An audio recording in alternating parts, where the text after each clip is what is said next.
Hello guys, welcome back to my new YouTube channel study with me. आज मैं political science का class 11 chapter स्वतंत्रता करने वाली हूँ। नोट्स आपको दिखा रही हूँ जो आपके एग्जाम में आने वाले हैं। इसलिए स्वतंत्रता क्या है? स्वतंत्रता का अंग्रेजी शब्द लिबर्टीन लैटिन भाषा के लिबर शब्द से बना है, जिसका अर्थ है बंधनों का अभाव। स्वतंत्रता जैसे व्यक्ति को बाहरी प्रतिबंधों से मुक्त होना है, बस यही है स्वतंत्रता। स्वतंत्रता का प्रकार: प्राकृतिक स्वतंत्रता और व्यक्तिगत स्वतंत्रता, राजनीतिक स्वतंत्रता, आर्थिक स्वतंत्रता, ये हैं चार। जो प्राकृतिक स्वतंत्रता में आता है, व्यक्ति को अपनी इच्छा अनुसार सब कुछ करने की पूर्ण स्वतंत्रता हो। व्यक्ति मतलब कोई भी जो भी कार्य करता है उससे करने के लिए वह पूरा फुल तरीके से कर सके, पूर्ण स्वतंत्रता इसका मतलब है। मानव के कार्यों पर किसी भी प्रकार का बंधन हो, मानव जो भी कार्य करता है उस पर सरकार या फिर राज्य का जो भी उसमें दखल अंदाजी देते हैं वह न देना पड़े। व्यक्तिगत स्वतंत्रता: व्यक्तिगत स्वतंत्रता में निजी मामलों में विकल्प की स्वतंत्रता, मतलब अपने पर्सनल बातों में जो होते हैं उसमें कोई जैसे कि एमसीक्यू नहीं होते, विकल्प की स्वतंत्रता होनी चाहिए।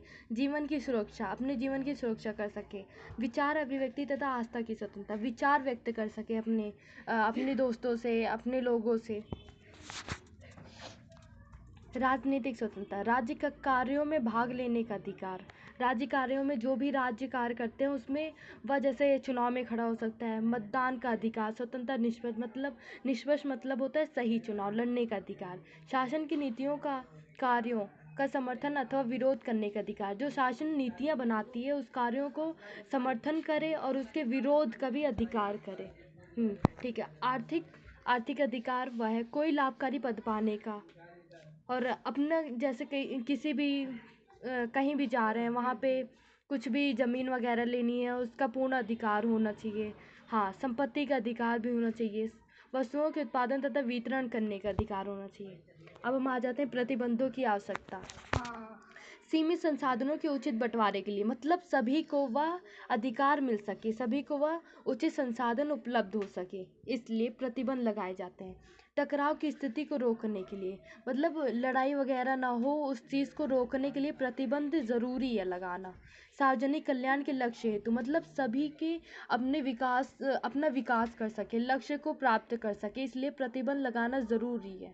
दूसरे व्यक्ति के अधिकारों की पूर्ति हेतु, मतलब जो सामने वाला व्यक्ति है उसके भी अधिकारों की पूर्ति होनी चाहिए। जैसे कि आप स्वतंत्रता का उपयोग कर रहे हैं, आपको स्वतंत्रता चाहिए, उस व्यक्ति को भी चाहिए। आपको ज़्यादा मतलब आपकी मर्जी से ऐसा तो है नहीं कि आप बोलोगे कि मुझे सिगरेट पीना है, ये करना है, वो करना है, तो ये सरकार उस पर प्रतिबंध लगाएगी ही। हाँ, और मुक्त समाज में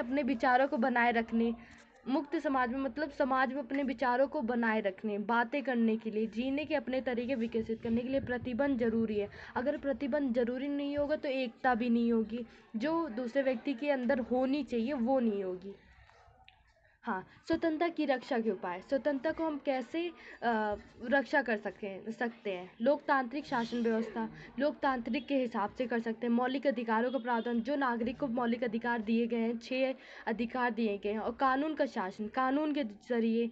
न्यायपालिका की स्वतंत्रता, उसमें दंड, जो भी उल्लंघन करते हैं तो दंड देते हैं। न्यायपालिका में यह है कि न्याय दिलाते हैं। शक्तियों का विकेंद्रीकरण, शक्तियों मतलब प्रधानमंत्री के, राष्ट्रपति की जो भी शक्तियाँ हैं उस पर चेकिंग होती रहती है। शक्तिशाली विरोधी दल, शक्तिशाली जो भी राज्य होते हैं या फिर व्यक्ति होता है उनको ध्यान में रखना चाहिए और उनकी जैसे कि व्यक्तियों की रक्षा करते हैं कि सभी को सीमित संसाधन मिलने चाहिए, बस इसी तरह। आर्थिक समानता, सभी को दूसरे देश में या फिर और कहीं भी जमीन लेने का अधिकार होना चाहिए। विशेषाधिकारी ना होना, विशेषाधिकारी मतलब बहुत ज़्यादा ही अधिकार जो होते हैं कि अपने घमंड से करने लगते हैं। जागरूक जनमत होना चाहिए। जी, आज के लिए इतना ही काफ़ी है। फिर मिलते हैं नेक्स्ट वीडियो में। Political science, like and subscribe ज़रूर कर दीजिएगा। ओके।